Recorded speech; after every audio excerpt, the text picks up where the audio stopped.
Everyone, very good morning to all of you.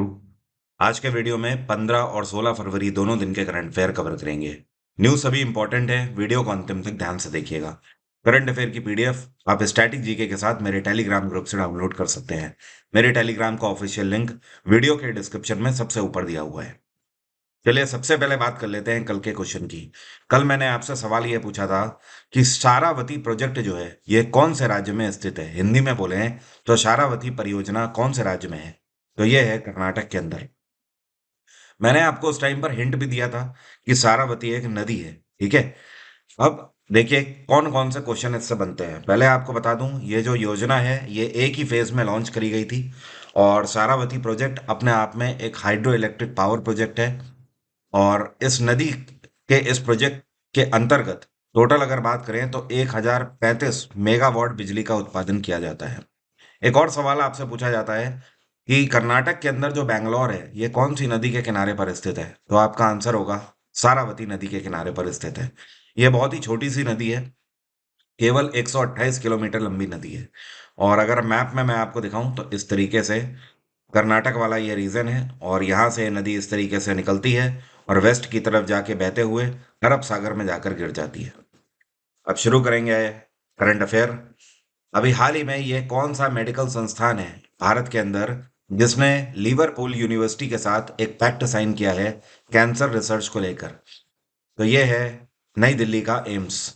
AIIMS ने फैसला लिया है कि लिवरपूल यूनिवर्सिटी के साथ ये कैंसर के ऊपर रिसर्च एंड स्टडीज को साझा करने का काम करेंगे। आने वाले समय में कैंसर की और भी कई तरीके की ऐसी स्टेटेज हैं जो कि नई निकल के आ रही हैं। तो वो अपने आप में चैलेंजेस है आज की डेट में। कहीं ना कहीं कैंसर एक इस तरीके का रोग है जिसका आज भी इतने प्रकार हैं और कई प्रकारों में इलाज उपलब्ध नहीं हो पाता है। इस वजह से ये पैक्ट साइन किया गया है दोनों के बीच में। और ये जो लिवरपूल यूनिवर्सिटी है ये इंग्लैंड में है। हाल ही में कौन सा गवर्नमेंट संस्थान या मंत्रालय है जिसके द्वारा ग्रो नाम का पोर्टल लॉन्च किया गया है। तो ये लॉन्च किया गया है नीति आयोग के द्वारा। यहाँ पर ग्रो का आप मतलब समझ लीजिए। इसका मतलब है greening and restoration of waste land and agro forestry. अब हिंदी में मैं आपको इसका मतलब समझा देता हूँ। नीति आयोग के द्वारा जो एक ग्रो पोर्टल लॉन्च किया गया है इस इनिशिएटिव के अंतर्गत भारत सरकार ये टारगेट लेकर चल रही है कि पूरे भारत भर में हर एक राज्य के अंदर और डिस्ट्रिक्ट के अंदर सर्वे किया जाएगा। इस सर्वे के अंदर यह पता लगाया जाएगा कि कितने फीसद ये जमीन है जो कि बंजर इस टाइम पर पड़ी हुई है। जाहिर सी बात है बंजर जमीन है तो किसी काम की नहीं है, वहां पर खेती वगैरह नहीं हो सकती है। तो इस तरीके की जमीनों को जो कि वेस्ट लैंड है इस टाइम पे उनको वेट लैंड में कन्वर्ट करने का यहाँ पर काम किया जाएगा। और वेस्टलैंड जिसे बंजर बोलते हैं और वेटलैंड जो कि कृषि के योग्य होती है जमीन। तो एक तरीके से आप ये समझ लीजिए इन तरीके की जमीनों को कृषि योग्य बनाने का काम किया जाएगा। नीति आयोग की स्थापना 2015 में करी गई थी। इसके चेयरपर्सन हमेशा भारत के प्रधानमंत्री होते हैं। तो प्रधानमंत्री नरेंद्र मोदी इसके चेयरपर्सन हैं। इस टाइम पर नीति आयोग के सीईओ कौन है? ये हैं BVR सुब्रमण्यम। और वाइस चेयरपर्सन कौन है? ये हैं सुमन बेरी। कौन है? सुमन बेरी। उड़ीसा का ये कौन सा जिला है जहां पर उड़ीसा सरकार के द्वारा इसको उड़ीसा का चौथा बायोडायवर्सिटी हेरिटेज डिक्लेयर कर दिया गया है। हेरिटेज मतलब कहने का एक विरासत स्थल जिसकी कीमत अनमोल हो जाती है। तो ये उड़ीसा में जगह है कोरापुट। कोरापुट क्योंकि ये जो पर्टिकुलर साइट है ये 350 हेक्टेयर में फैली हुई है। और इस साइट के अंदर एक गुप्तेश्वर शिव मंदिर है। इतना ही नहीं, इस पूरे साइट में आपको बता दूं पूरे भारत में लगभग चमगादड़ों की 16 प्रजातियां पाई जाती हैं और 16 में से 8 प्रजातियां गुप्तेश्वर श्रेणी में ही पाई जाती हैं। हाल ही में सुंदरम एएमसी के नए सीईओ के रूप में किसको अपॉइंट किया गया है? सुंदरम एएमसी एक फाइनेंस कंपनी है, इंश्योरेंस वगैरह में भी ये काम करते हैं। इसके अलावा ये म्यूचुअल फंड भी प्रोवाइड करते हैं। तो इन्होंने आनंद राधाकृष्णन को नया सीईओ अपॉइंट किया है। आनंद राधाकृष्णन इससे पहले कई वर्षों से काम कर रहे हैं इस क्षेत्र में। अगर सुंदरम एएमसी की बात करें तो इस कंपनी में भी ये 8 साल काम कर चुके हैं, 1996 से लेकर साल 2004 तक। इंपॉर्टेंट चीज ये है कि आप ये ध्यान रखें कि इन्होंने सुनील सुब्रमण्यम को सक्सीड किया है। हाल ही में प्रधानमंत्री नरेंद्र मोदी के द्वारा एक योजना लॉन्च करी गई है जिसका नाम है पीएम सूर्य घर मुफ्त बिजली योजना। इस योजना के अंतर्गत जो गरीबी रेखा के नीचे के जो परिवार हैं, उनको मुफ्त बिजली दी जाएगी। तो कितनी मुफ्त बिजली इसके अंतर्गत दी जाएगी?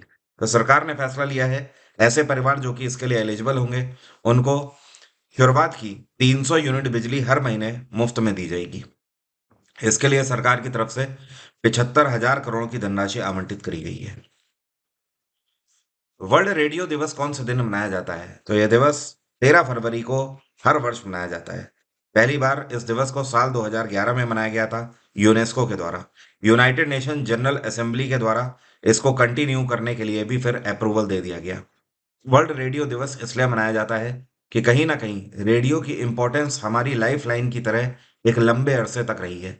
जब टीवी वगैरह नहीं हुआ करते थे, तो उस टाइम पर लोग रेडियो पर ही आश्रित होते थे, एक से दूसरे जगह की खबर रखने के लिए, या फिर सरकार उनके लिए कौन सी योजनाएं चला रही हैं, ये सारा कुछ लेखा जोखा उन्हें, या फिर आप बोल सकते हो सारे कुछ न्यूज़ जो है वो रेडियो से ही उन्हें पता लगती थी।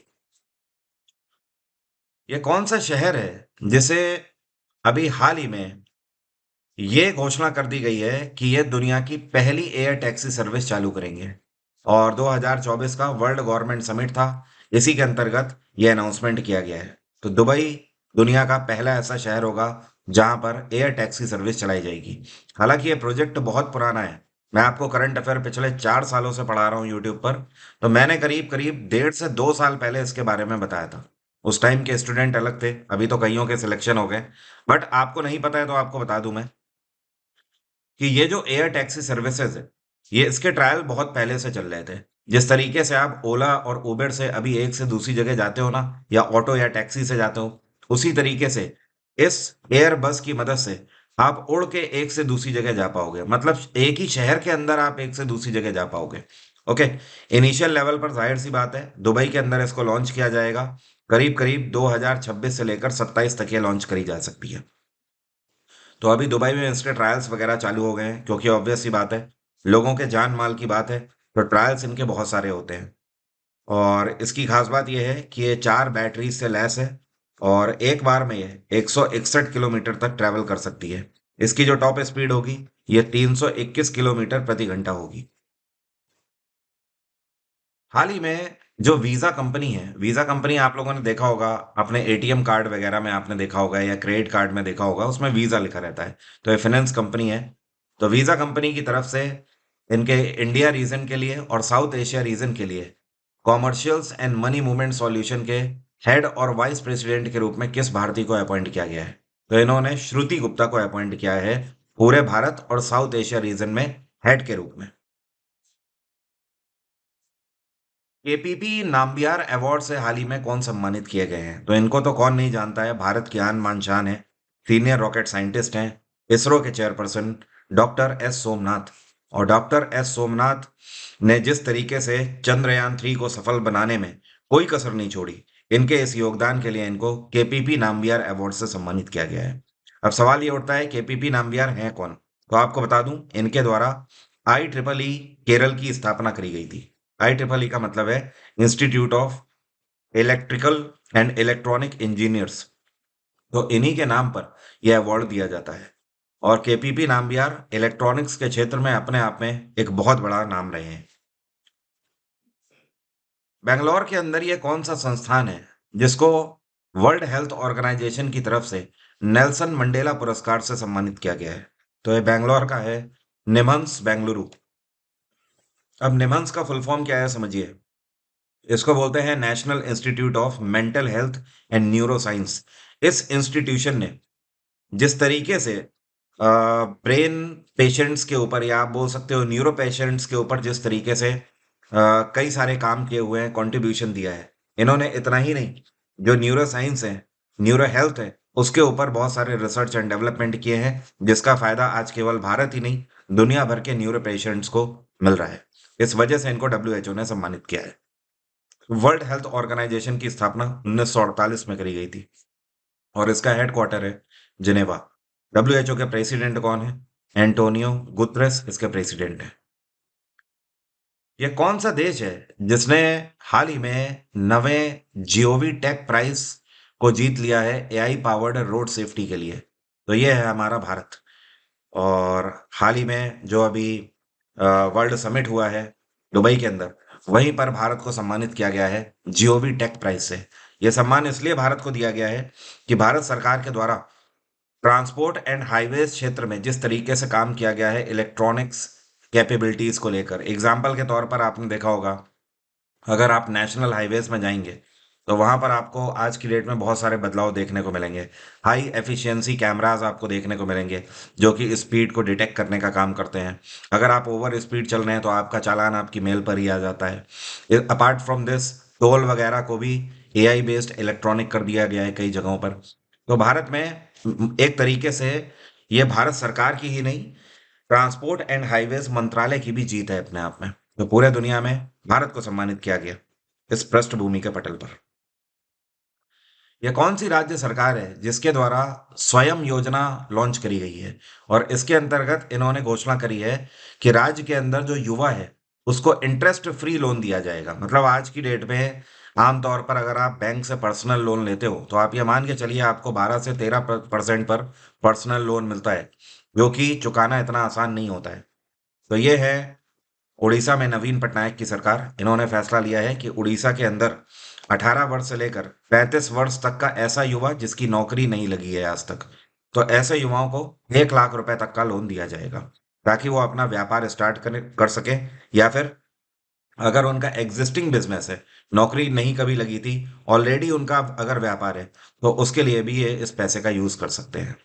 और ये जो योजना है इसको अगले 2 साल के लिए जारी रखेगी उड़ीसा सरकार। तो सबसे बड़ी बात यह है, इंटरेस्ट फ्री का मतलब यह है कि अगर आपने 100 रुपए लिए हैं 5 सालों के लिए सरकार से, तो अगले 5 सालों में आपको 100 रुपए ही चुकाने हैं, 101 रुपए नहीं चुकाने होंगे। ठीक है। और उड़ीसा में गवर्नर कौन है? ये है रघुवर दास। आप सभी मुझे इंस्टाग्राम पर भी फॉलो कर सकते हैं, मेरी इंस्टा की आईडी ऊपर लिखी हुई है। अभी हाल ही में प्रधानमंत्री नरेंद्र मोदी यूनाइटेड अरब अमीरात की ऑफिशियल विजिट पर थे। तो भारत और यूएई के बीच में किस तरीके के एग्रीमेंट पैक्ट साइन हुए हैं? तो भारत और यूएई ने बाइलेटरल इन्वेस्टमेंट एग्रीमेंट साइन किया है। आने वाले समय में भारत की तरफ से संयुक्त अरब अमीरात में इन्वेस्टमेंट किया जाएगा और यूएई की तरफ से भारत में इन्वेस्टमेंट को और बढ़ाया जाएगा। फिलहाल अगर करंट टाइम पे मैं आपको बताऊं तो साल 2000 से लेकर आज तक 2023 तक यूनाइटेड अरब अमीरात के द्वारा भारत के अंदर करीब करीब $17 बिलियन का निवेश किया जा चुका है। और जो कि अपने आप में पूरे दुनिया में अगर लिस्ट किया जाए तो भारत के एवज में यूएई 7वां ऐसा लार्जेस्ट कंट्री है एफडीआई के अंदर। जाहिर सी बात है, कोई इन्वेस्ट करता है तो उसे एफडीआई बोला जाता है ना, फॉरेन डायरेक्ट इन्वेस्टमेंट। तो एक तरीके से आपको ये भी ध्यान रखना है कि दुनिया में ये कौन से देश हैं जो कि हमारे सबसे बड़े एफडीआई हैं। तो उनकी लिस्ट में यूनाइटेड अरब अमीरात 7वें नंबर पर है। ये कौन सा संस्थान है जिसके द्वारा इंश्योरेंस इलेक्ट्रॉनिक मार्केट प्लेस बीमा सुगम लॉन्च किया गया है? मतलब एक तरीके से आप ये बोल सकते हो कि इन्होंने एक अपना नया प्रोडक्ट लॉन्च किया है लोगों को बीमा देने के लिए। तो जाहिर सी बात है, जहां पर इंश्योरेंस की बात आती है वहां पर एडई सर्वे सर्वा हो जाती है। जैसे कि भारत में जितने भी बैंक हैं उनको रेगुलेट करने का काम आरबीआई करता है, भारत में जितना भी शेयर मार्केट है उसको सेबी रेगुलेट करता है, तो इसी तरीके से इंश्योरेंस सेक्टर को रेगुलेट करता है एडई। और एडई को बोलते हैं insurance regulatory and development authority of India. और एडई की स्थापना 1999 में करी गई थी। इसका हेडक्वार्टर है हैदराबाद और इस टाइम पे इसके चेयरपर्सन है देबाशीष पांडा। कौन है? देबाशीष पांडा। और ये जो पर्टिकुलर प्रोडक्ट है, इस प्रोडक्ट के अंतर्गत लाइफ इंश्योरेंस भी है और एक जनरल इंश्योरेंस भी है, हेल्थ इंश्योरेंस, इस तरीके की आप कई सारी इंश्योरेंस फैसिलिटी ले सकते हैं। ये कौन सी भारतीय कंपनी है जिसका मार्केट कैपिटलाइजेशन पहली बार 20 लाख करोड़ के आंकड़े को पार कर गया है? मतलब पहली बार कोई ऐसी भारतीय कंपनी है जिसकी जो बाजार पूंजी है वो 20 लाख करोड़ को पार कर गई है। तो ये है the one and only Reliance industries limited, RIL जिसको बोलते हैं। पहले मैं आपको समझा दूं मार्केट कैपिटलाइजेशन का मतलब क्या होता है। देखिए, इसका मतलब ये होता है कि आज की डेट में कंपनी के ओवरऑल जितने भी लिस्टेड शेयर्स हैं उनकी वैल्यू जब आप जोड़ते हो तो उनकी वैल्यू जोड़कर जो आता है अमाउंट, उसी को बोला जाता है मार्केट कैपिटलाइजेशन। क्लियर हो रही है बात? अब जैसे रिलायंस इंडस्ट्रीज के अंदर जियो भी आ जाता है इनका, ठीक है। रिलायंस के अंदर इनके जो सुपर मार्केट वाले जो प्रोडक्ट्स हैं वो भी आ जाते हैं। क्लियर हो रही है बात? इसी तरीके से रिलायंस एनर्जी आ जाती है, रिलायंस कम्युनिकेशन आ जाता है। तो ये इनकी सब सब्सिडरीज हैं। इनको जितने भी इन सारी सब्सिडरीज के शेयर्स हैं इन सब को लिस्ट किया जाएगा और टोटल करके जो वैल्यू आएगी। फिलहाल आपको ये पता लग गया RIL 1 पे है। दूसरे नंबर पे कौन सी कंपनी है? तो सेकंड नंबर पे इस टाइम पे मार्केट कैपिटलाइजेशन पे है TCS, जो कि रिलायंस के बाद है। तीसरे नंबर पे HDFC बैंक है। और चौथे नंबर पे इस टाइम पे है ICICI बैंक। और पांचवें नंबर पे है इन्फोसिस IT कंपनी। TCS का हेडक्वार्टर है मुंबई, HDFC का भी मुंबई है, ICICI का है वडोदरा और इन्फोसिस का है बैंगलोर। और अगर RIL की बात करें तो RIL की स्थापना कब करी गई थी? इसकी स्थापना धीरूभाई अंबानी के द्वारा 1958 में करी गई थी। ये कौन सा टेक जाइंट है जिसके द्वारा जो में ये कौन से टेक जाइंट कंपनीज हैं जिनको यूरोपियन यूनियन की तरफ से नियमों में छूट दे दी गई है आई मैसेज और बिंग के लिए? तो आई मैसेज जो प्रोडक्ट है ये एप्पल का प्रोडक्ट है और जो बिंग प्रोडक्ट है ये माइक्रोसॉफ्ट का प्रोडक्ट है। अब ये मुद्दा क्या है समझिए। देखिए, एप्पल और माइक्रोसॉफ्ट एक तरफ और दूसरी तरफ यूरोपियन यूनियन। यूरोपियन यूनियन का कहना है एप्पल और माइक्रोसॉफ्ट से कि आप जिस तरीके से दूसरे, जैसे कि मान लीजिए आप गूगल के प्रोडक्ट्स को परमिशन नहीं देते हो अपने प्लेटफॉर्म में। आप में से जो लोग भी एप्पल यूज करते होंगे या माइक्रोसॉफ्ट यूज करते होंगे उन्हें पता होगा आप इन दोनों प्लेटफॉर्म्स में गूगल के प्रोडक्ट यूज नहीं कर सकते, जैसे कि आप गूगल प्ले स्टोर वगैरह से ऐप डाउनलोड नहीं कर सकते हो। तो जो यूरोपियन यूनियन है इनका कहना था कि हमारे जितने भी मेंबर कंट्रीज हैं उन कंट्रीज के अंदर आपको ये छूट देनी होगी, क्योंकि गूगल भी अमेरिकी कंपनी है। तो इसमें क्या हुआ कि एप्पल, माइक्रोसॉफ्ट और EU के बीच में केस चल रहा था। तो ये वाला जो केस है, इस केस को एप्पल और माइक्रोसॉफ्ट जीत गए हैं, ठीक है, अल्टीमेटली। अब है क्या कि इसमें एक प्रावधान आया जो आई मैसेज और बिंग वाला प्रावधान है। यूरोपियन यूनियन की तरफ से इनको ये छूट दे दी गई है कि आप आई मैसेज और बिंग ये अपने प्रोडक्ट आप सिक्योर रख सकते हो, इसमें कोई भी इंटरफेयर नहीं करेगा। लेकिन अब आपको गूगल का एक्सेस देना पड़ेगा। तो आने वाले समय में एप्पल और माइक्रोसॉफ्ट गूगल का एक्सेस देंगे, दूसरे अनदर प्लेटफॉर्म्स को भी एक्सेस दे सकते हैं। फिलहाल EU की अगर बात करें तो इसकी स्थापना 1993 में करी गई थी। इसका इस टाइम पर मेंबर कंट्रीज कितने हैं तो ध्यान रखिएगा 27 मेंबर कंट्रीज हैं इसके। बाकी एप्पल कब स्थापित किया गया? माइक्रोसॉफ्ट 1975 में किया गया, एप्पल 1976 में स्थापित किया गया। ये कौन है जिनको ICC men's player of the month जनवरी 2024 का टाइटल मिला है? तो जो आपको पिक्चर में दिखाई दे रहे हैं ये हैं शमर जोसेफ, वेस्ट इंडीज के खिलाड़ी हैं। और इसी के साथ एक और रिकॉर्ड दर्ज हो गया है। पहली बार ऐसा हुआ है कि ICC की तरफ से कोई वेस्ट इंडीज खिलाड़ी हैं जिनको mains player of the month का टाइटल दिया गया है। समर जोसेफ ने अभी हाल ही में टेस्ट में डेब्यू किया और उसमें इन्होंने पहली ही इनिंग में 5 विकेट झटक लिए, जिसकी वजह से ये जनवरी के अंदर सबसे ज्यादा प्रख्यात खिलाड़ियों में से एक थे। अपार्ट फ्रॉम दिस, अगर आपसे बात कही जाए जनवरी के महीने में ICC women's player of the month का टाइटल किसको दिया गया? ये जो आपको खिलाड़ी दिखाई दे रही हैं इनका नाम है एमी हंटर। क्या नाम है? Amy Hunter. ये आयरलैंड की खिलाड़ी हैं और बैटर हैं। फिलहाल अगर ICC player of the month दिसंबर की बात करें तो दिसंबर में मेंस कैटेगरी में पैट कमिंस थे। कौन? पैट कमिंस, ऑस्ट्रेलिया के। और विमेंस कैटेगरी में प्लेयर ऑफ द मंथ थी दीप्ति शर्मा, भारत की। ICC की स्थापना 1909 में करी गई है। इसका हेडक्वार्टर है दुबई और ICC के प्रेसिडेंट हैं ग्रेग ब्रैकली। कौन है? ग्रेग ब्रैकली।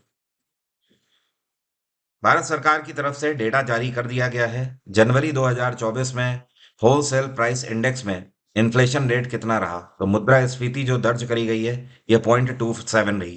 कंपेयर करें अगर दिसंबर के महीने में तो दिसंबर से काफी कम रही, 0.73% थी ये दिसंबर के महीने में। मतलब कहने का ये है कि होलसेल मार्केट में चीजों के दाम थोड़े से घटे हैं और जो लोग हैं उन्हें राहत मिली है। हाल ही में नेशनल कॉन्फ्रेंस ऑन अपार one nation one student ID card का उद्घाटन किसके द्वारा किया गया? तो जहां पर स्टूडेंट की बात आ रही है जाहिर सी बात है एजुकेशन मिनिस्टर ही होंगे और ये है एजुकेशन मिनिस्टर धर्मेंद्र प्रधान। इनके द्वारा नई दिल्ली में अपार कॉन्फ्रेंस लॉन्च करी गई है। पहले तो आप समझिए अपार का यहाँ पर मतलब क्या है। अपार का फुल फॉर्म है automated permanent academic account registry. अब इसका मतलब पूरा मैं आपको समझा देता हूँ हिंदी में। भारत सरकार का कहना है कि 2027 तक पूरे भारत में जितने भी स्टूडेंट हैं सबको सरकार की तरफ से डिजिटल लॉकर प्रोवाइड किया जाएगा, जिसको डिजी लॉकर भी बोलते हैं। इस डिजिटल लॉकर के अंदर जितने भी स्टूडेंट हैं वो सब अपने दस्तावेज रख सकते हैं, जैसे कि अपनी मार्कशीट हर एक क्लास की, अपनी डिग्रीज हो गई, अगर खेल से संबंधित पर्टिकुलर स्टूडेंट है तो अपने खेल के मेडल्स वगैरह दस्तावेज वो सब इस डिजी लॉकर में रख सकते हैं। क्योंकि आपने कई बार देखा होगा इस तरीके के वाइटल डॉक्यूमेंट्स कई बार खो जाते हैं स्टूडेंट्स के, और एक बार कोई मार्कशीट या डिग्री खो जाती है तो उसे बनवाने में आपको काफ़ी चक्कर लगाने पड़ते हैं, यूनिवर्सिटी के, उस पर्टिकुलर कॉलेज के, और भी आपको बहुत सारी पुरानी फाइलें निकलवानी पड़ती हैं। तो ये सारी चीज़ों से बचने के लिए डिजिटल लॉकर फैसिलिटी प्रोवाइड करी जाएगी, जिसका इसी वजह से यहाँ पर नाम रखा गया है one nation one student ID card. इसके अंतर्गत सारे डॉक्यूमेंट रख पाएंगे स्टूडेंट। और एक और खास बात है कि भारत सरकार उन सभी का डेटा भी अपने पास रख पाएगी। इस डेटा को रखने का मेन उद्देश्य क्या है समझिए। भारत सरकार की तरफ से जो भी कई बार स्कॉलरशिप योजनाएं लॉन्च करी जाती हैं तो सरकार को ये ट्रैक करने में आसानी होगी आपके एड्रेसेस के आधार पर, आपके बैकग्राउंड के आधार पर, कि आप उसके लिए एलिजिबल हैं या नहीं है। ये कौन सा संस्थान है जिसके द्वारा पुराण नाम का एक सिस्टम लॉन्च किया गया है, तो इसको पंजाबी यूनिवर्सिटी के द्वारा लॉन्च किया गया है। अब देखिए ये जो पुराण नाम का इन्होंने सिस्टम लॉन्च किया है ये एक तरीके से ऑनलाइन इंटरफेस है, और इसमें जो गुरमुखी स्क्रिप्ट है ना, जिसको आप पंजाबी लैंग्वेज बोलते हो आम भाषा में, तो गुरमुखी लैंग्वेज सिखाने का काम किया जाएगा एक तरीके से। यहाँ पर बात हो रही है कि इंटरनेट पर कैसे टाइप किया जाए गुरमुखी स्क्रिप्ट को बिल्कुल करेक्ट तरीके से। तो एक ऐसा इंटरफेस है जिसमें आप केवल टॉपिक बताइए, जैसे एग्जाम्पल के तौर पर आप इसमें लिखिए कि आपको जानना है अयोध्या राम मंदिर के बारे में, तो यहाँ पर ये आपको तुरंत उससे जुड़े हुए कई सारे स्टेटमेंट और फैक्ट दे देगा, वही चैट जीपीटी की तरह आप मान लीजिए एआई बेस्ड है ये। और साथ में आपको ये भी इंस्ट्रक्शन देगा कि अगर आप गुरमुखी भाषा का यूज़ कर रहे हैं तो आप किस तरीके के स्टेटमेंट्स लिखें तो कि ज़्यादा बेहतर होंगे। जैसे कि उर्दू को अपना लिखने का एक तरीका है, संस्कृत को अपना लिखने का तरीका है, खड़ी बोली एक अलग तरीके से लिखी जाती है। हाल ही में आईआरसीटीसी के चीफ मैनेजिंग डायरेक्टर का पदभार किसने संभाला है। आईआरसीटीसी कौन नहीं जानता है, बच्चा बच्चा जानता है। आप रेलवे का टिकट कराते हो तो आईआरसीटीसी प्लेटफॉर्म से ही कराते हो। तो इसके नए chief managing director Sanjay Kumar Jain appoint किए गए हैं। जो जैन साहब हैं ये 1990 बैच के आईआरटीएस अधिकारी हैं। आईआरटीएस का मतलब है इंडियन रेलवे ट्रैफिक सर्विसेज अधिकारी रहे हैं। अपार्ट फ्रॉम दिस इन्होंने रेलवे के अंदर भी काफ़ी समय बिताया है, और इसके अलावा ये फाइनेंस सेक्टर में भी रह चुके हैं, और ये पीएसयूज में भी कई सारे वर्क रोल प्ले कर चुके हैं। अब ये घूम फिर के फिर से आ गए हैं आईआरसीटीसी के अंदर, क्योंकि जाहिर सी बात है एक्सपीरियंस इन्हें मेन रेलवे सर्विसेज में ही है। आईआरसीटीसी की स्थापना 1999 में करी गई है। हेडक्वार्टर है नई दिल्ली, और इस टाइम पर सीएमडी हैं संजय कुमार जैन। इंडियन आर्मी के अंदर हवलदार वरिंदर सिंह हैं, इन्होंने एक मल्टीपर्पज ऑक्टोकॉप्टर बनाया है। जैसे हेलीकॉप्टर होता है ना वैसे ही ऑक्टोकॉप्टर है। और यहाँ पर कंफ्यूज मत होइएगा, दरअसल यहाँ पर यह ड्रोन की ही बात हो रही है। ऑक्टोकॉप्टर इसे इसलिए बोलते हैं क्योंकि इसमें 8 पंखे होते हैं, इस वजह से इसे ऑक्टोकॉप्टर बोला जाता है, ठीक है। तो इस वजह से इनको कौन सा मेडल दिया गया है, तो इन्हें विशिष्ट सेवा मेडल दिया गया है। अब देखिए इन्होंने जो ये ऑक्टोकॉप्टर बनाया है काफी इंटरेस्टिंग है, और दुश्मनों के नाक में दम करने वाला है। नॉर्मल जो ड्रोन्स होते हैं वो सर्विलांस फैसिलिटी प्रोवाइड करते हैं, दुश्मन पर नजर रखने के लिए यूज किए जाते हैं, या फिर सामान को एक से दूसरी जगह पहुंचाने के लिए यूज किए जाते हैं। लेकिन इन्होंने जो ये ड्रोन बनाया है ये सर्विलांस तो करेगा ही करेगा, सामान भी एक से दूसरी जगह पहुंचा सकता है। इतना ही नहीं, ये दुश्मनों के अड्डों में हैंड ग्रेनेड भी फेंक सकता है। मतलब ये कहने का कि आप दूर से बैठ के अगर आपको दुश्मन का ठिकाना पता है तो आप इसके ही थ्रू वहां पे बम गिरा सकते हो।